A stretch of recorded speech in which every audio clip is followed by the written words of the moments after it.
Gado Agro, com Kellen Severo. Oferecimento Consórcio Massey Ferguson, a partir de R$ 1.470. Acesse cnnf.com.br. Olá, sejam muito bem-vindos ao Hora H do Agro, um programa onde discutimos e analisamos os temas que mais importam para o agronegócio brasileiro. Agricultores da Bélgica fazem um tratoraço na capital do país, Bruxelas. Cerca de 3.000 máquinas paralisaram as ruas. O protesto é contra a proposta do governo que quer limitar as emissões de óxido de nitrogênio, que é um resultado do uso de fertilizantes. Já aqui no Brasil, o governo estuda criar um imposto seletivo sobre produtos que prejudicam a saúde e o meio ambiente. Será que vem por aí uma taxa sobre emissões de carbono? Nós vamos analisar o assunto com profundidade. E mais, após invasão, MST é retirado de propriedades rurais da Suzano Papel e Celulose, na Bahia.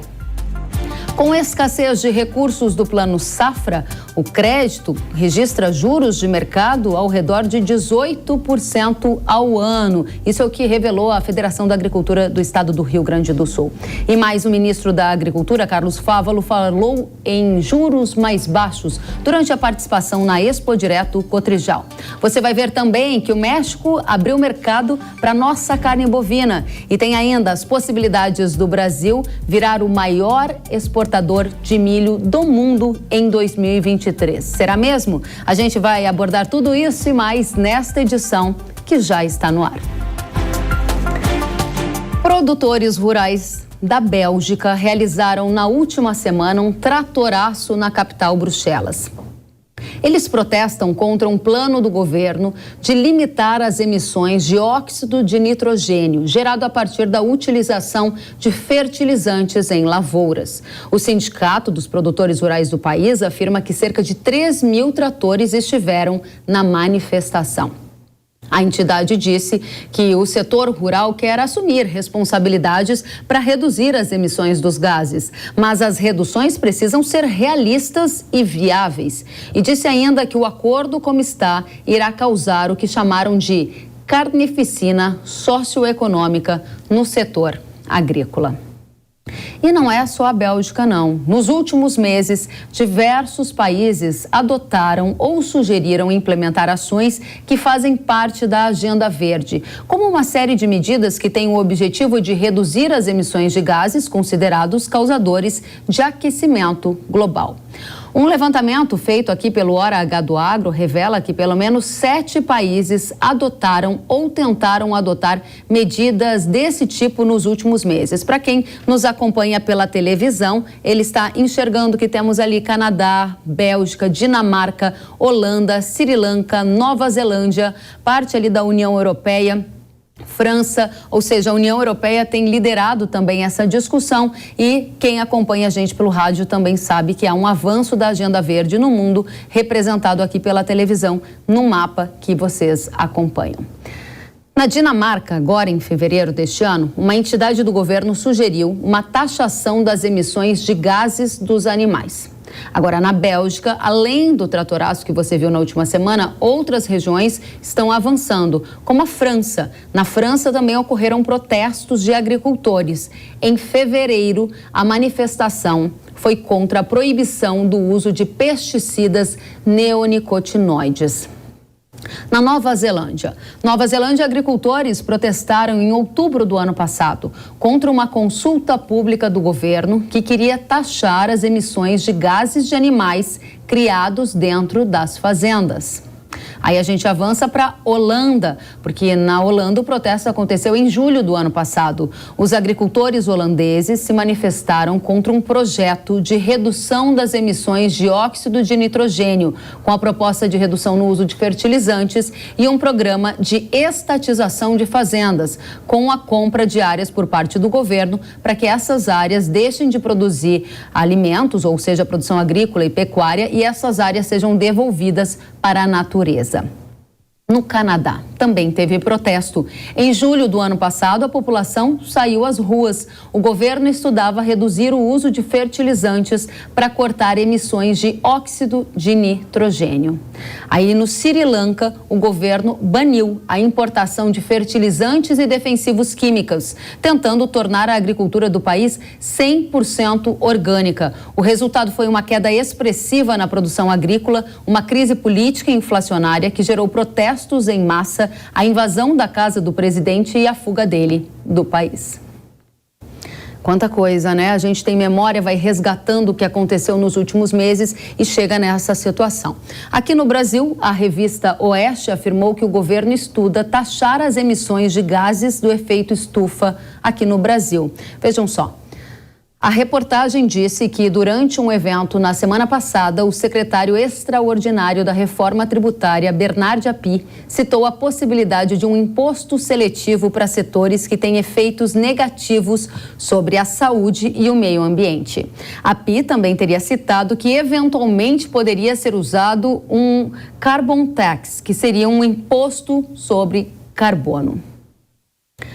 O Hora H do Agro entrou em contato com o secretário extraordinário da Reforma Tributária, Bernard Api, e ele disse, abre aspas, não há previsão de um imposto sobre emissões de carbono. Segundo ele, o que existe é a previsão de um imposto seletivo sobre produtos com impacto negativo sobre a saúde e o meio ambiente, mas não há qualquer definição sobre a regulamentação desse imposto.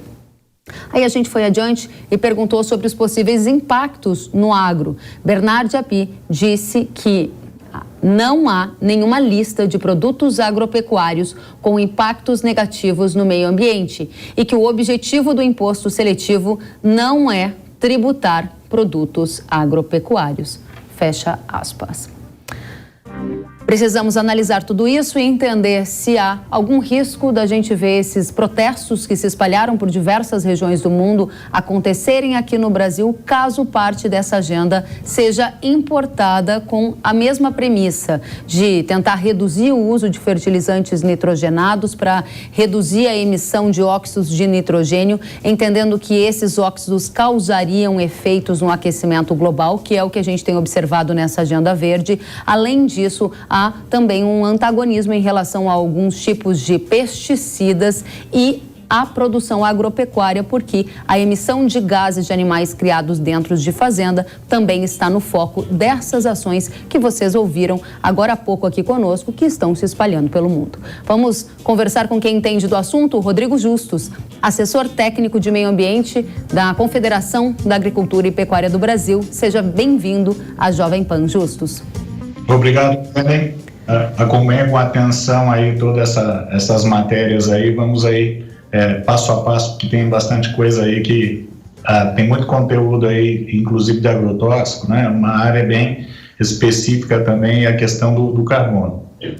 Vamos começar pelo carbono, que foi a sua última palavra. Imposto seletivo sobre produtos que impactam o meio ambiente. Essa foi uma fala usada pelo Api, que conversou conosco, e a minha pergunta é, isso pode abrir brecha para a criação de um imposto sobre carbono, e por que isso importa para o setor agropecuário?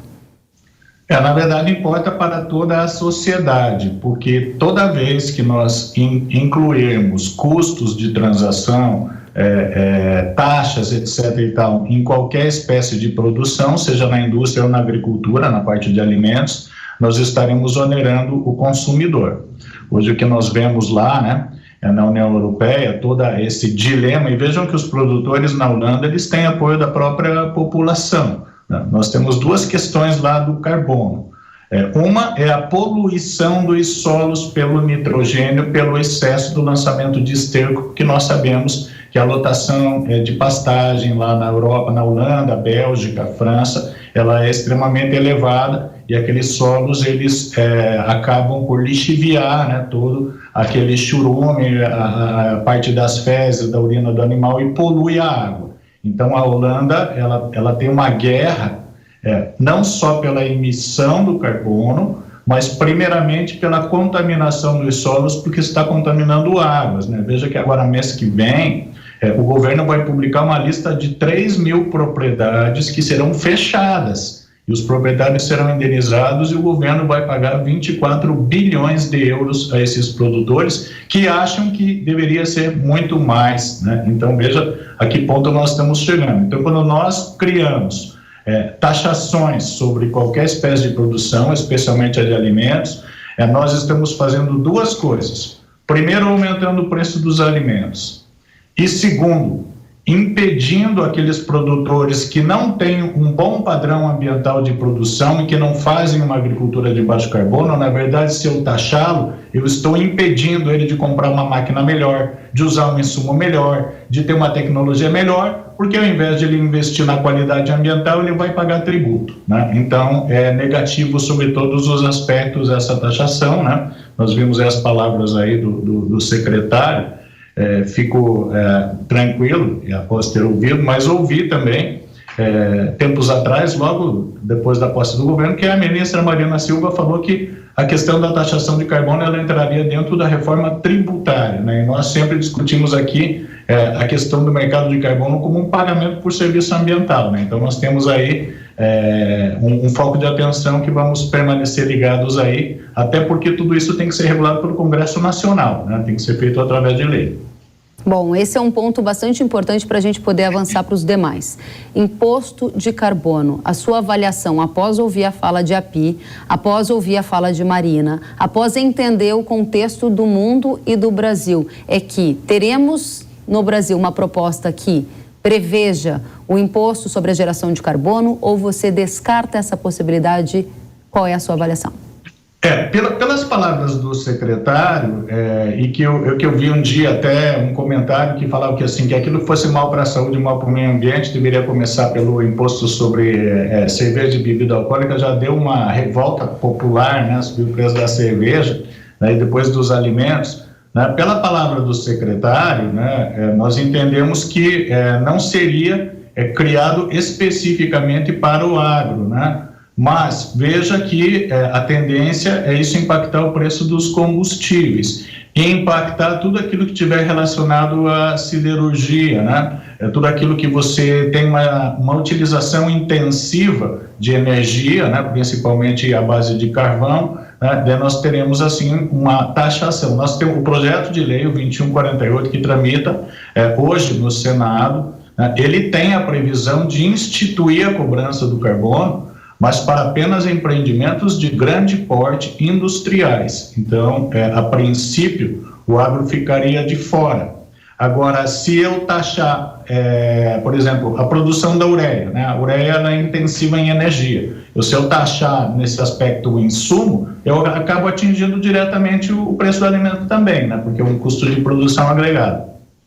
Muito bem, ou seja, nesse momento, o sentimento que você está trazendo para a nossa audiência é de um pouco mais de calma diante do que a gente acabou de ouvir do secretário API, ainda que hajam pressões numa agenda verde ao redor do mundo que podem culminar em algum efeito colateral para o Brasil. Podemos concluir dessa forma para passar adiante, Justus? Sim, exatamente. Embora outros países, né, eles têm um viés de querer taxar o produtor pela emissão, né? E se nós olharmos as emissões da Europa, praticamente 90% das emissões dos países elas são relativas à geração de energia elétrica. Quer dizer, a agricultura ela está diluída num residual, né? Muito interessante que você está falando sobre os setores que emitem. A gente tem alguns dados, por exemplo, do último Inventário Nacional de Emissões de Gases de Efeito Estufa do Brasil, e eles revelaram estes dados que a agropecuária está como um setor que mais emite gases aqui no Brasil, representando 33,2%. Para quem nos assiste pela televisão, a gente está colocando um gráfico para reforçar o dado que esse documento trouxe. Na sequência, depois da agropecuária, aparece o setor de energia e depois o grupo uso da terra e mudança do uso da terra. No agro, o processo de digestão dos ruminantes, a aplicação de fertilizantes nitrogenados e o manejo de dejetos animais são considerados atividades que emitem gases, é o que apontou esse levantamento. Eu gostaria de ouvir a sua avaliação sobre estes dados e como eles podem ser usados também para eventualmente construir uma narrativa que vilanize a produção de comida e ela vire eventualmente alvo de alguma outra taxa. Comentando aí esse gráfico especificamente, esse inventário ele é realizado esporadicamente, a cada 2 anos é feita uma informação e a cada 4 anos é publicado esse inventário. Esse que está aí, colocou a agricultura como o maior emissor. Por que a agricultura é a maior emissora aqui no Brasil e lá na Europa, por exemplo, não é? Porque, primeiro, a nossa matriz energética, ela é limpa, a maior parte de hidroeletricidade, uma boa parte da nossa matriz energética também é agroenergia, né, feita através de cana. Então, quando nós temos que somar tudo e dividir numa pizza, se eu tenho uma geração de energia que não demanda emissão de carbono, então daí quando você vê lá na Europa que é 90% e a nossa é 20 e tantos %. Então, o que acontece? O agro fica com uma fatia maior também. Por quê? Porque o Brasil é um país pouco industrializado. Quando nós olhamos e vemos lá a industrialização europeia, americana, a indústria ainda, né? Nós temos indústrias, claro, mas a nossa indústria é pequena. Então, por isso que aparece pequenininho. Aquele tal do LULUCF, que é a mudança de uso da terra, ali é a questão ligada às queimadas de desmatamento e tudo mais, as emissões geradas a partir dos incêndios florestais. E vários estados do país, aquilo ali é uma média, quando nós vemos a maior parte dos estados, se olhar a tabela estado por estado, que dá praticamente quase zero, né? Você tem mais indústria e mais energia e pouco agricultura nessa. Então, nós vemos que a agricultura brasileira, se nós compararmos essa agropecuária que está aí na tela, tá? Onde eu tenho integração na agropecuária e floresta, tá vendo os eucaliptos aí? Tá? Essa é uma agricultura, uma agropecuária que neutraliza as emissões, ou seja, no balanço, possibilidade de sair dessas emissões. Se nós pegarmos a emissão europeia e americana e asiática, por unidade de área, por quilo de produto produzido, a emissão de carbono ela é muito maior que a emissão brasileira. Então, para concluir a análise disso, se nós pegarmos país por país e dizer, tal país é 10% da agricultura e o Brasil é 30%, não é verdade a premissa de que a nossa agricultura ela emite muito mais. Na verdade, a nossa agricultura ela é maior na soma global. Esse gráfico ele assusta, né? De certa forma, quem olha, né, e compara muito bem. Temos que reduzir as emissões da agricultura. Muito bem, Justus está trazendo informações super relevantes para a gente. Nós vamos restabelecer a conexão com ele para que vocês possam ouvir com mais qualidade as análises. Estamos aqui analisando os movimentos de protestos de agricultores ao redor do mundo. Eles estão protestando contra algumas medidas da Agenda Verde, que prevê, por exemplo, a tentativa de taxar emissões de gases gerados por animais, ou ainda propõe a redução de fertilizantes para lidar com a questão dos óxidos de nitrogênio. Isso já gerou manifestações em diversas regiões ao longo dos últimos meses. A gente citou aqui mais recentemente a Bélgica. Avançamos para outros países que nos últimos meses também registraram protestos de agricultores, como é o caso do Canadá e também Holanda. As taxas para emissões de gases estão no alvo das nossas atenções para entender se há alguma possibilidade desse movimento também acontecer aqui no Brasil. Para quem nos acompanha desde o início, pôde acompanhar que a gente trouxe uma fala do secretário que está lidando diretamente com a reforma tributária, Bernard Api, dizendo que nesse momento não há uma intenção de tributar produtos do setor agropecuário com a finalidade, por exemplo, de uma agenda verde ou de criar uma taxa sobre o carbono, que seria um imposto sobre carbono. A gente vai continuar essa discussão porque estamos ouvindo o Rodrigo Justus, que é um dos grandes especialistas em meio ambiente e agronegócios, e ele está avaliando e analisando todos esses temas para a gente. Agora, com uma conexão, eu espero melhor, a minha pergunta para você é: esse movimento que acontece em países da Europa e outras regiões, América do Norte, países espalhados pelo mundo, pode acontecer aqui no Brasil, ou você acha que não tem nada a ver uma coisa com a outra? Eu acho que não é que não tem nada a ver, né? Embora, porque a gente sabe que hoje a mídia ela é global, as informações aí que são transmitidas hoje, qualquer um no seu telefone recebe informações de todo lugar e existe uma opinião pública que pode entender que isso seja necessário acontecer, mas o que ocorre na Europa é que essa agenda verde que está lá, e ela acabou sendo aprovada já há 10, 15 anos atrás, né? E os produtores não deixaram a ficha cair naquele momento e agora vencem-se os prazos de implementar essas medidas, né? Veja a questão lá do defensivo neonicotinoide, né? O problema é o que o produtor que usa esse produto, qual produto ele vai usar se não tem o produto para substituir. Então eu vou tirar essa cultura do mercado, eu vou parar de produzir beterraba, por exemplo, na Europa, né, que gera açúcar, né? Uhum. Como é que eu vou fazer? Então agora tribunais europeus mandando cumprir essas medidas, né? A União Europeia, na parte dos defensivos, em janeiro decidiu que as derrogação para o espectador entender o seguinte: existe uma regra dizendo que tais produtos não podem usar mais, mas daí vai se prorrogando esses prazos. O Tribunal Europeu lá e a Comissão Europeia decidiu que agora não vai mais prorrogar.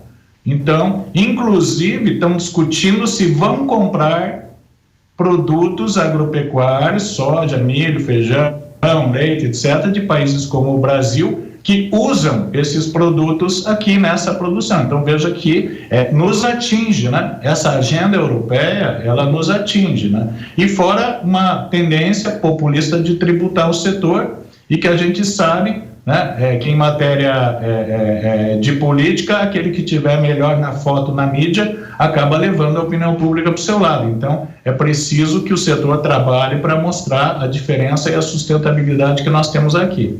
É interessante que você está fazendo esse paralelismo, até para a gente ter uma clareza na nossa discussão. Eu gostaria, então, que você organizasse as nossas mentes aqui sobre esse tema. Você disse que essas restrições que estão sendo discutidas e até aprovadas em alguns países da Europa, como é o caso dos pesticidas neonicotinoides na França, podem gerar efeitos colaterais aqui para o Brasil, porque a gente é exportador de produtos para a Europa. Vamos lembrar aqui que a gente é exportador de café. Café tem na Europa um dos principais destinos, né? O café brasileiro.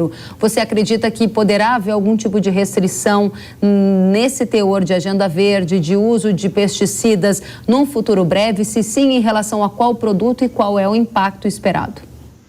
Os neonicotinoides aqui no Brasil são usados aí no milho, na soja, no algodão. E veja que o que se discute agora lá na Europa, a nível de legislação, primeiro, se vamos deixar continuar a produzir e exportar esses princípios ativos, que são esses que eles proibiram lá, e se eles pararem de produzir lá, ou seja, terá que ser produzido em outro país, não é verdade? Qual é o timing disso acontecer? E também a questão de importar produtos que tenham resíduos desses produtos que eles lá estão proibindo. Agora, vamos ressaltar o seguinte: toda essa discussão do neonicotinoide sobre as abelhas, né, sobre as abelhas, que eles matariam as abelhas, na verdade, a aplicação desses produtos no horário adequado reduz em mais de 90% a mortalidade das abelhas. Há produtos já demonstrados pelo próprio USDA, que tem um centro de pesquisas de abelha enorme lá, eu já visitei lá nos Estados Unidos, perto de Washington. Mostrou que 90% da morte das abelhas ocorre por parasitas nelas e não por esses produtos. Então, o que os produtores estão revoltados é que eles querem lá uma revisão científica do que faz efetivamente mal e de como usar esses produtos. Uhum. Eu acho que aqui no Brasil nós estamos tendo a prudência, os órgãos reguladores, de prestar atenção nessas narrativas e nessa guerra que teve entre setores ambientais e tudo, né? Mas nós podemos ser atingidos não só pela falta de produtos para utilizar nas nossas lavouras e também pela dificuldade em colocar nossos produtos na Europa, caso essas restrições elas se apliquem também a nível de comércio internacional. Muito bem, a gente então ouve de você essa questão envolvendo o uso de pesticidas, os neonicotinoides, a sua expectativa em relação a esse tema depois dos protestos que mostramos há pouco lá na França, que aconteceram nos últimos meses. Aí eu avanço um pouco mais, a gente também tem imagens da Nova Zelândia, que estuda criar uma taxa para emissão de gases gerados por animais criados dentro de fazenda. Uma das primeiras taxas do mundo. A minha pergunta é, essa ideia pode ser replicada aqui no Brasil? Eu acho que não, a própria especificidade, porque o que acontece é o seguinte, quando você mostrou, Kellen, lá no começo do programa, o mapa, né? Exato. E daí falou assim, a Europa é o país que partiu primeiro com essas agendas de taxação de carbono. Por quê? Porque lá no protocolo de Kyoto, que antes do Acordo de Paris, esses países estabeleceram que eles tinham reduções e fixaram quanto seriam essas reduções, e na hora de cortar na carne atingiu o agro também. A Nova Zelândia é outro país que tem metas de redução que ela não pode reduzir e ela não tem muito para onde ir para cima, e agora veio para cima dos produtores de leite. Veja que isso vai tirar, inclusive, eu li artigos, né, tira a competitividade do pequeno produtor da Nova Zelândia, né, em vender seus produtos. Por quê? Porque vão fazer uma cobrança onde o laticínio que adquire esse produto já paga a menos pelo leite e recolhe isso para o governo a fim de se evitar, né, que haja algum desvio no recolhimento dessas taxas. Ou seja, não é o produtor que vai pagar, é um desconto que ele vai ter no recebimento da sua receita, né? Muito bem. Algum ponto que você acha que seja o mais urgente para a gente esclarecer e chamar a atenção da nossa audiência? Porque o nosso papel aqui é justamente trazer à tona os temas que têm mais impacto na vida da comunidade do agro brasileiro. O ponto a ser estabelecido é o seguinte, a agricultura a nível mundial, a agropecuária toda, a produção de alimentos, ela corresponde entre 10% a 20% das emissões, em média, pelos países. No Brasil temos essa especificidade, né, que já falei sobre ela. Ou seja, na verdade, é muito mais fácil modificar uma matriz energética que corresponde a 80%, 90% das emissões, ser mais eficiente na geração de energia, do que acabar atirando contra a própria população quando eu crio tributos e taxações em cima dos produtores. Então, eu acho que está tendo um certo nonsense nesse aspecto.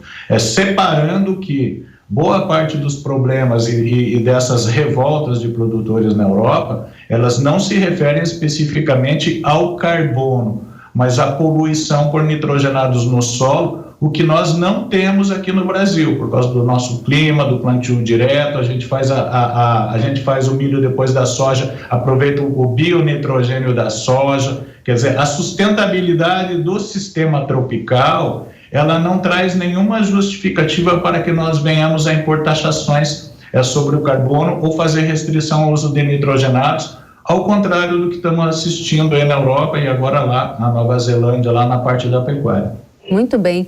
Justus, quero agradecer demais pela sua presença. Rodrigo Justus, assessor técnico de meio ambiente na Confederação da Agricultura e Pecuária do Brasil. Esse tema é bastante controverso e ele merece análises profundas como a que você trouxe aqui. Volte sempre, o espaço está aberto para a gente continuar esse debate. Agradeço, Kellen, e até uma próxima oportunidade. Obrigada. E agora o nosso assunto é crédito rural. Nesta semana, o ministro da Agricultura, Carlos Fávaro, se reuniu com o ministro da Fazenda, Fernando Haddad. No encontro, o Fávaro pediu liberação de R$1 bilhão adicionais para o crédito do Plano Safra atual. As linhas de financiamento do Moderfrota, PCA e Proirriga devem ser prioridade. Durante a abertura da Expo Direto Cotrijal, Fávaro defendeu uma redução da taxa básica de juros. Vamos conferir. Por isso, ao fazer essa demonstração que teremos compromisso com a estabilidade financeira do Brasil, queremos que todos juntos fazemos um eco junto ao presidente do Banco Central para que reflita sobre as taxas de juros do Banco Central brasileiro. Nós temos uma inflação controlada, nós temos índices de crescimento bastante reduzidos, portanto não há ameaça inflacionária no Brasil neste momento e as contas públicas controladas. Por isso é possível a redução das taxas de juros para que nós possamos criar um novo programa de investimento, Moderfrota, Moderinfra, programa de capital de giro, programa para construção de armazéns, enfim, retomar investimentos na irrigação, na agroindústria. O BNDES está preparado para isso.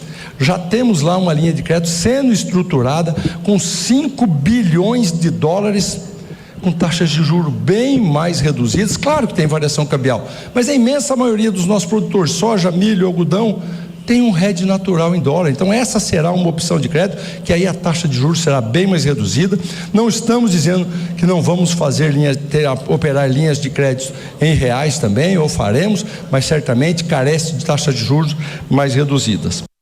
Eu também estive nesta semana na Expo Direto Cotrijal, lá em Não Me Toque, no Rio Grande do Sul, e eu conversei com o economista da Federação da Agricultura do Rio Grande do Sul, Antônio da Luz. Segundo ele, com a escassez de crédito rural oficial e a alta da Selic, os juros livres no mercado chegam a 18% ao ano. Vamos conferir.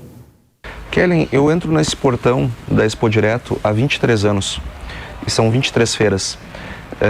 E eu nunca tinha chegado aqui numa feira com os créditos tão travados como nós chegamos esse ano. Nós vimos várias vezes, 15 dias antes, 20 dias antes, aquele movimento todo, mas chegava e tinha.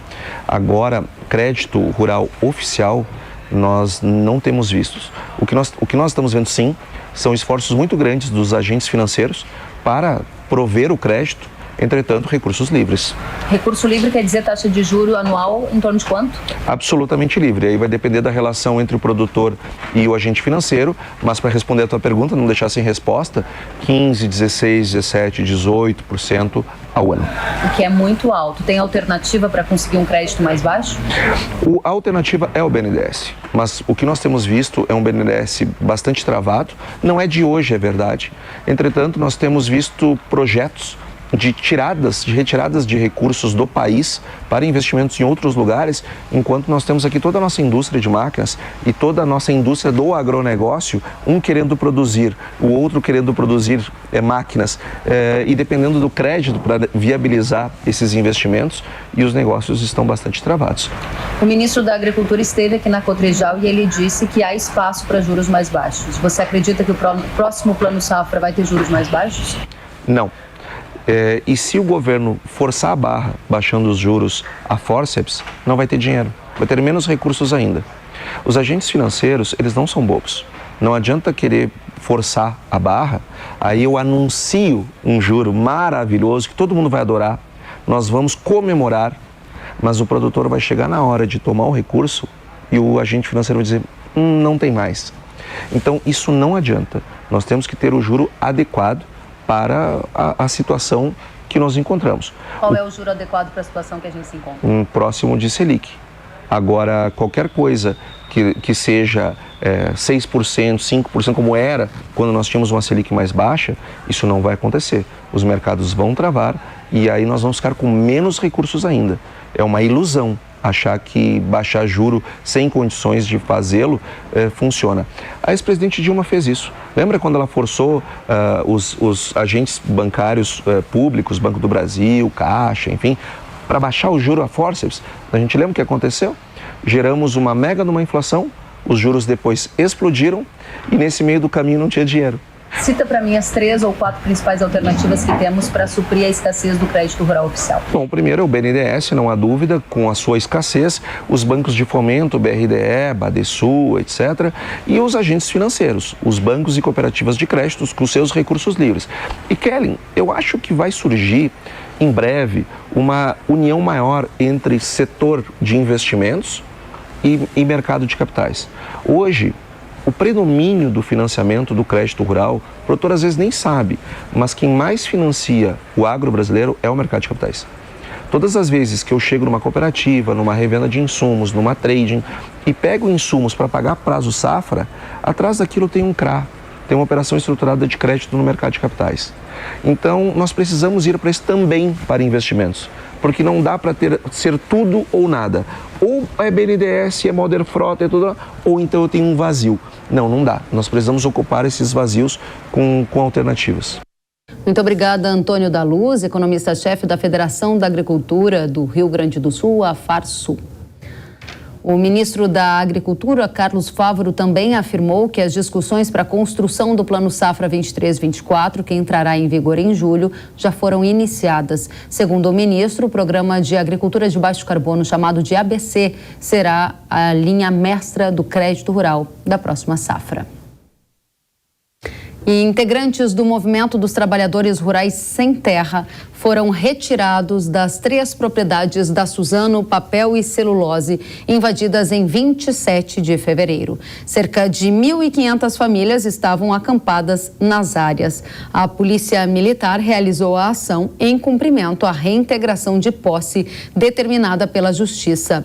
No site, o MST informou que mesmo após a desocupação da área, as famílias, segundo eles, estão dispostas a seguir, nas palavras do MST, lutando pelo direito da reforma agrária. A gente também apresenta informações atualizadas sobre essa questão de MST, porque nesta semana aconteceu uma reunião entre o MST e a empresa Suzano.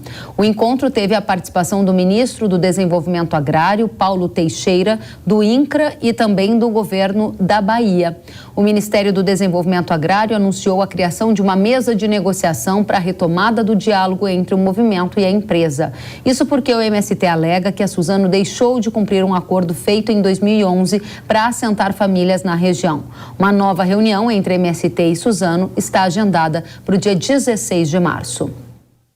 Em nota, a Suzano informou que em 2011, diante do crescente número de invasões de terras no extremo sul da Bahia, participou de uma reunião com o governo da Bahia, com o INCRA, com o MST e outros movimentos sociais. Como resultado do encontro, foram disponibilizados 12 imóveis em conjunto com a empresa Fibria para a reforma agrária e que destes 12 imóveis rurais, o INCRA realizou a aquisição de apenas 2 deles. A empresa disse ainda que na época concordou em apoiar o assentamento de mais de 800 famílias nas fazendas indicadas e que desenvolveu um programa de desenvolvimento rural com mais de 30 milhões de reais investidos. Durante a abertura da Expo Direto Cotrijal, uma das maiores feiras agrícolas do Brasil, o ministro da Agricultura falou pela primeira vez sobre as invasões de terras. Vamos ouvir. Agora, em hipótese alguma, essa é a mensagem. Hipótese algumas, vamos compactuar com invasão de terra produtiva. Hipótese alguma, isso será admitido. Trago essa mensagem também do presidente Lula. Se nós repudiamos os atos de 8 de janeiro, na invasão do Congresso Nacional, temos que repudiar também os atos de invasão de terra pública produtiva, terra privada produtiva. Não é assim que se constrói uma nação soberana que cumpre as leis e respeita o direito individual. Tenham a certeza, e olhem o exemplo. Ainda ontem, um líder dissidente do MST foi preso no estado de São Paulo. E certamente, os outros que queiram continuar tomando atitudes radicais contra a propriedade privada, terão e sofrerão também os rigores da lei. Tenham certeza, e quero aqui reafirmar, que o direito à propriedade é legítimo e o direito a sonhar com um pedaço de terra também é legítimo, dentro da ordem e dentro da lei. Nós vamos para um rápido intervalo e na volta você vai ver que o Ministério da Agricultura habilitou mais de 90 empresas para exportar milho para a China e é hora de entender as perspectivas para este mercado. Será que o Brasil vai se tornar o principal exportador global de milho já em 2023 e ultrapassar os Estados Unidos? Tudo isso e mais a gente tem a seguir. Eu espero você.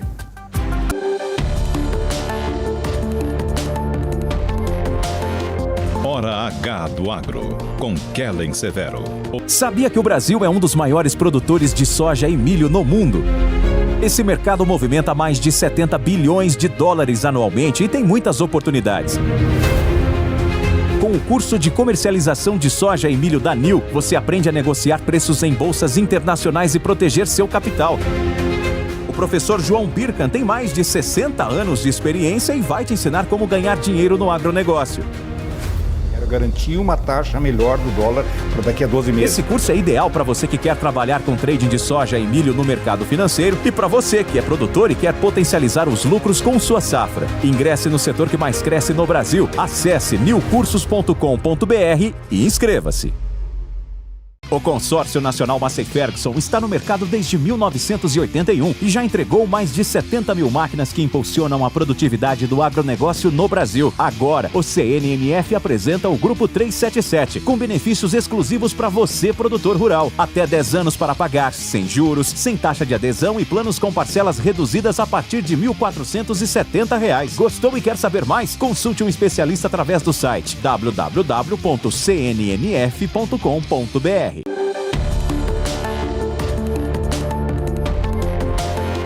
Hora H do Agro, com Kellen Severo.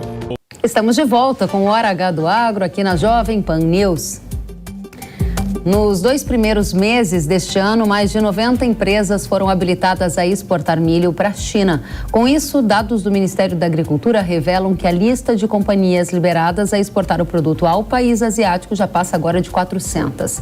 Vale lembrar que no fim do ano passado, a China se abriu para o milho brasileiro. Em janeiro, a China, inclusive, foi o principal destino do nosso grão.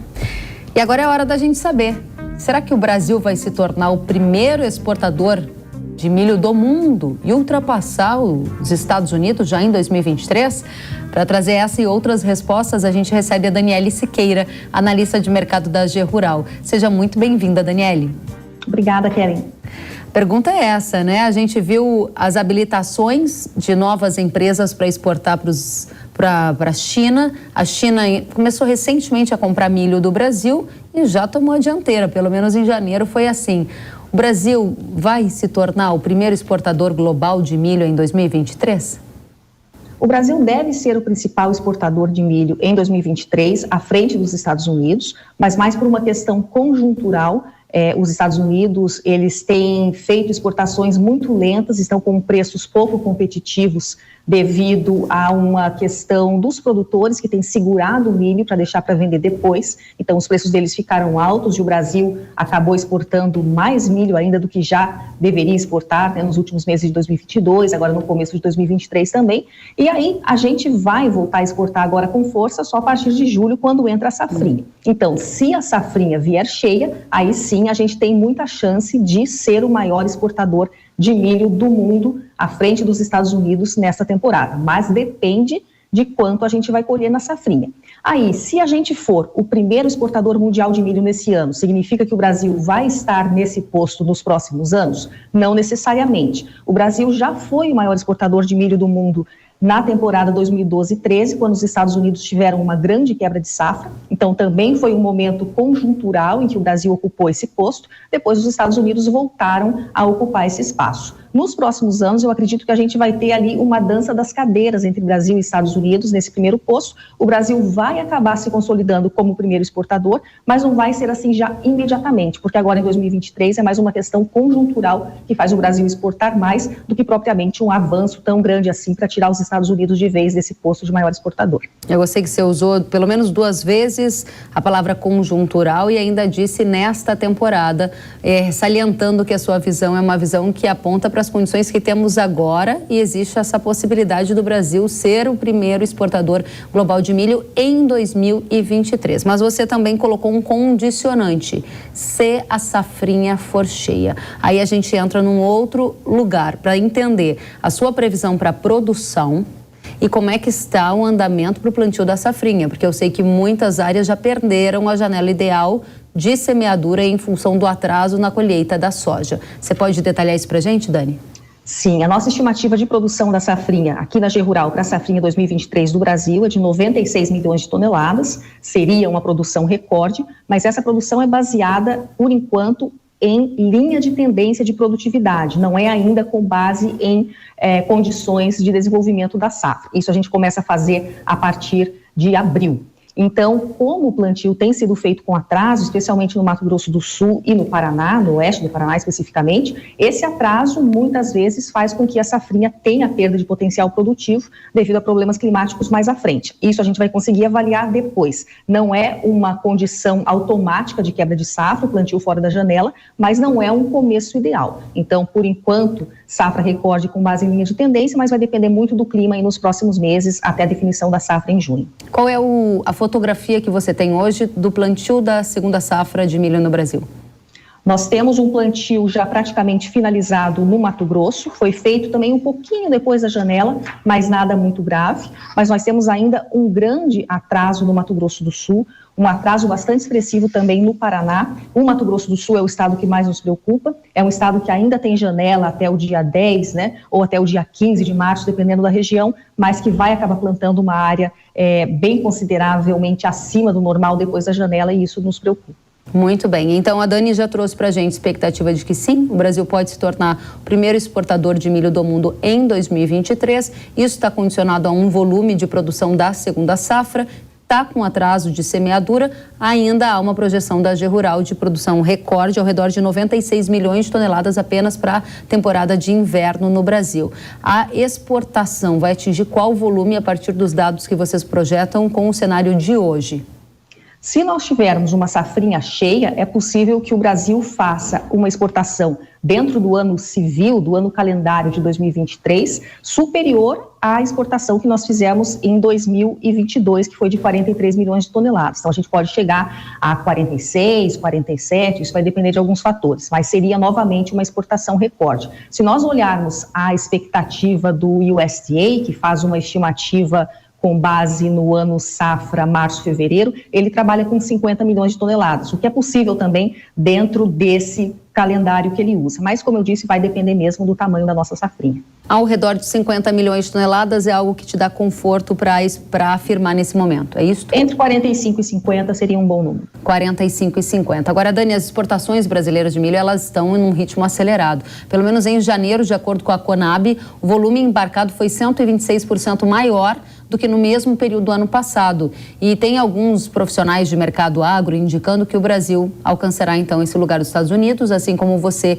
já trouxe para a gente. A China vai ser o principal destino do milho brasileiro em 23? Quanto deve comprar? Essa é uma pergunta que todo mundo se faz nesse momento. Eu estive num evento em Singapura na semana passada e teve muita discussão em torno disso, enquanto o Brasil faria de exportação para a China. Mas antes dessa pergunta de quanto o Brasil vai exportar para a China, a principal questão é quanto a China vai precisar importar de fato de milho ao todo em 2023. E não é muita coisa. A China é autossuficiente em milho, ela faz algumas importações mais por questões de rotação de estoques, por questões de qualidade. Então ela chega a importar 15 milhões, 20 milhões de toneladas por ano, mas nada que se compare à soja, que são cerca de 100 milhões de toneladas por ano. Então a China vai sim ganhar espaço gradativamente no mercado brasileiro de milho, porque a China tem uma estratégia de diversificar as origens, porque hoje ela compra basicamente dos Estados Unidos e da Ucrânia. Com a Ucrânia tem questões delicadas devido à guerra, devido a ser uma região geopoliticamente tensa, e com os Estados Unidos tem a questão tensa, mas aí no outro aspecto, que não é exatamente uma guerra de verdade, mas é uma guerra econômica, de certa forma, entre Estados Unidos e China. Então a China vem para o Brasil para se abastecer, mas não vai acontecer no curto prazo uma explosão de vendas de milho para que tenhamos aqui no Brasil o mesmo cenário como temos na soja. A China vai ser sim um comprador importante, mas não vai ser um comprador tão importante como a soja, lembrando que a China compra 70% de toda a soja que o Brasil exporta. Volumes vai depender mais da China do que do Brasil. Se nós tivermos milho e a China estiver disposta a vir comprar, a gente vai acabar vendendo o quanto eles quiserem, e aí os outros importadores é que vão ter que se virar para ir buscar o milho em outro lugar. Mas uma questão que eu acho importante deixar clara, Keren, é que apesar de o Brasil estar exportando muito milho, vir batendo recordes de exportação de milho, a demanda mundial por milho ela não está assim tão aquecida.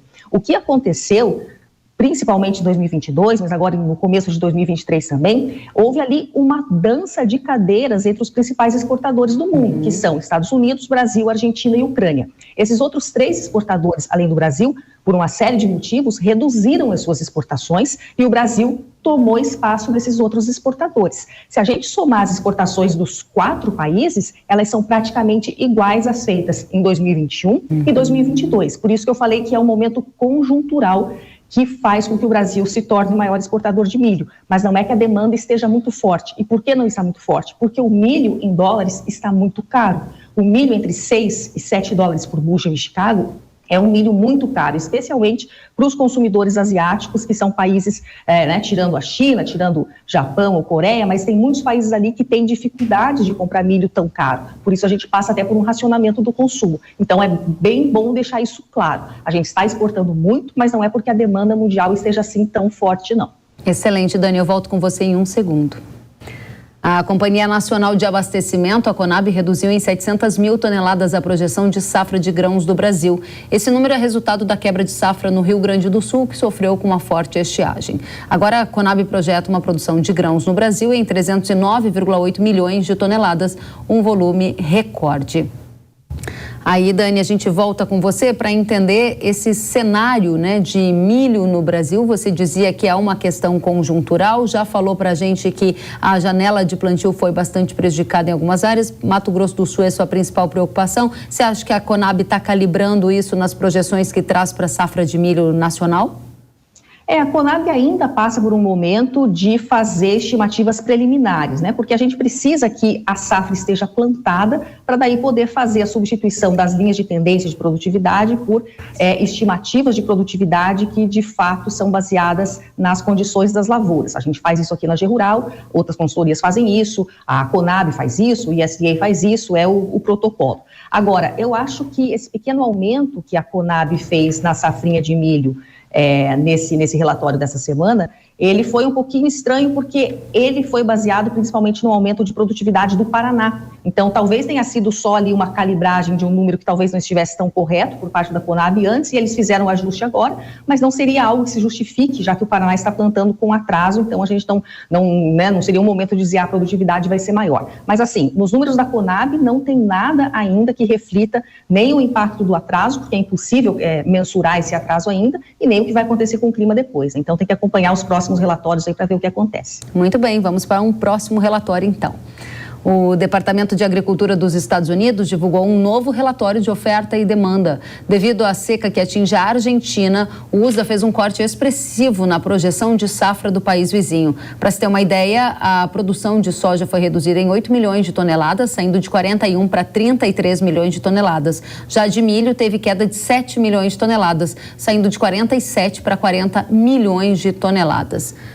Argentina passando por uma situação complicada, efeito do Laninha, como isso impacta na formação de preços aqui na América do Sul, ao agricultor brasileiro, seja para milho, seja para soja. Dani? A Argentina vem passando por uma seca muitíssimo pesada já há vários meses, mesmo no começo do plantio deles, no ano passado, já existia esse medo de que houvesse uma quebra de safra, e aí, de fato, como o solo já muito seco, vindo de mais de um ano de chuvas abaixo do normal, as precipitações continuaram abaixo do normal, teve calor excessivo, teve uma geada extremamente fora de hora em meados de fevereiro, então tudo isso acabou pesando muito sobre a safra da Argentina, tanto de milho como de soja. O USDA fez esses cortes nesse relatório de março. Outras entidades na Argentina, Bolsa de Cereais de Buenos Aires, Bolsa de Comércio de Rosário, trabalham com produção ainda menor. A produção de soja da Argentina deve ser a menor desse século, pelo menos, deve ficar abaixo de 30 milhões de toneladas. Então, é uma situação bastante grave. Como isso impacta os mercados? Já impactou. Desde o fim do ano passado, os preços na Bolsa de Chicago, tanto do milho como da soja, vêm precificando essa quebra da Argentina. E isso tem dado suporte para as cotações em dólares lá em Chicago. O problema é que a produção do Brasil é muito grande. Então, por mais que haja essa quebra tão pesada na Argentina, o Brasil, assim, ele não é que compensa completamente, mas ele faz um colchão de conforto, assim, para a oferta mundial de soja e de milho, porque, afinal, nós temos uma safra muito maior que a da Argentina.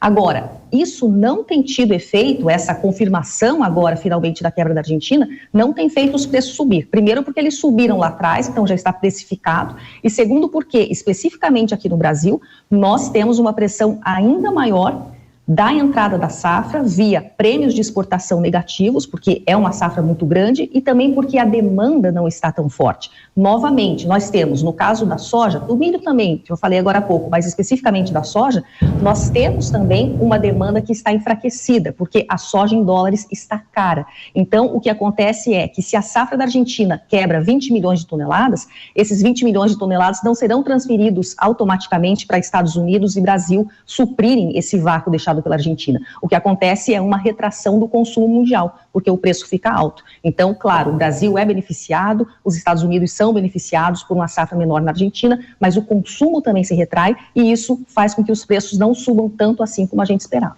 Excelente. Última pergunta é sobre preço. O que o agricultor brasileiro pode esperar de média de preço para 2023? Sei que é uma condição complexa de se responder, especialmente em rede nacional, mas a gente queria entender a sua estimativa, especialmente com uma gripe aviária rondando aqui o nosso país, né?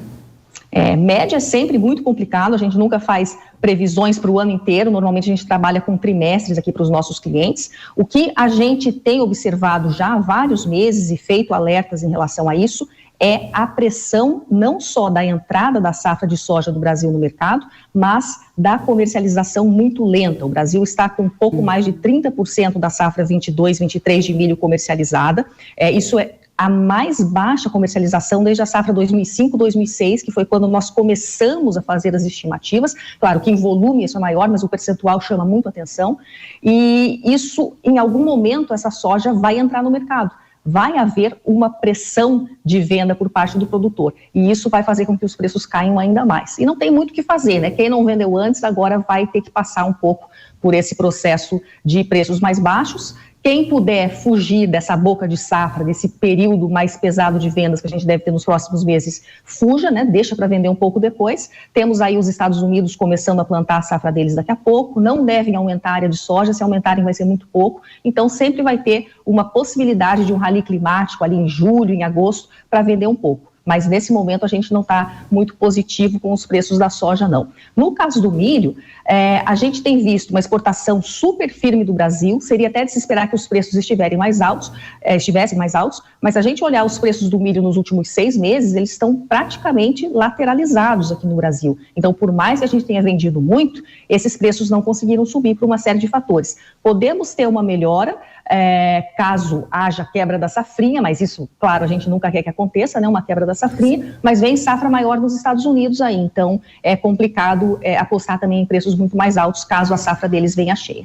Daniele Siqueira, analista de mercado da AG Rural, é um prazer te receber, volte mais vezes. O prazer é meu, Kellen, muito obrigada, um abraço, até a próxima. A você também.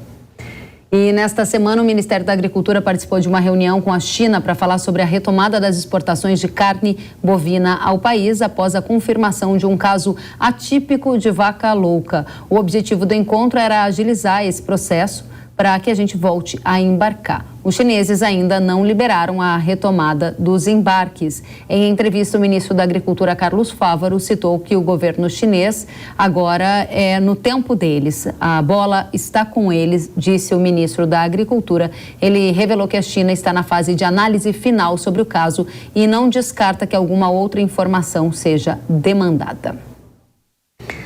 E ainda falando sobre carne bovina, o México abriu o mercado para carne bovina do Brasil, com aval a 34 frigoríficos brasileiros que agora poderão exportar a proteína in natura ao mercado mexicano, segundo o protocolo assinado pelos países. Destes, 8 já eram habilitados a exportar carne termoprocessada para o México e agora estão aptos a comercializar também o produto in natura, não havendo a necessidade de nova auditoria. Outras 26 plantas receberam habilitação para exportar a carne bovina in natura e serão auditadas em breve pelas autoridades mexicanas. O diretor da consultoria HN Agro, Iberville Neto, comentou a abertura do mercado mexicano. Vamos conferir. A abertura do mercado mexicano para a carne bovina brasileira é uma ótima notícia. O país não tem potencial de compras de uma China, por exemplo, mas país nenhum tem, né? Mas quando a gente fala das compras projetadas para 2023 pelo USDA, de todas as origens, a gente está falando de 180 mil toneladas. Então, é um volume importante, mas a importância maior do México, na nossa visão, é pela relação deles com os Estados Unidos, a relação comercial. Eles vendem gado para os Estados Unidos, compram e vendem carne do país vizinho.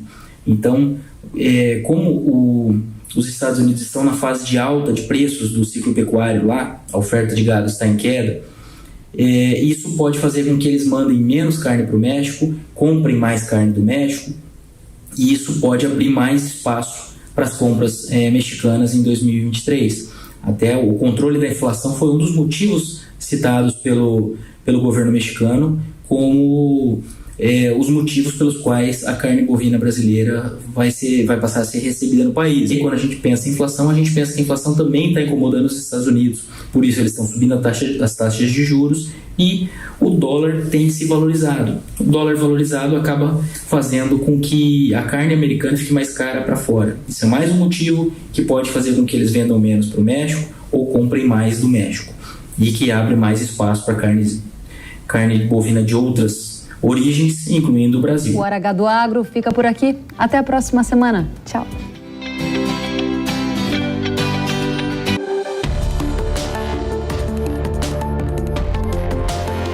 Hora H do Agro, com Kellen Severo. Oferecimento Consórcio Massey Ferguson, a partir de R$ 1.470. Acesse cnnf.com.br.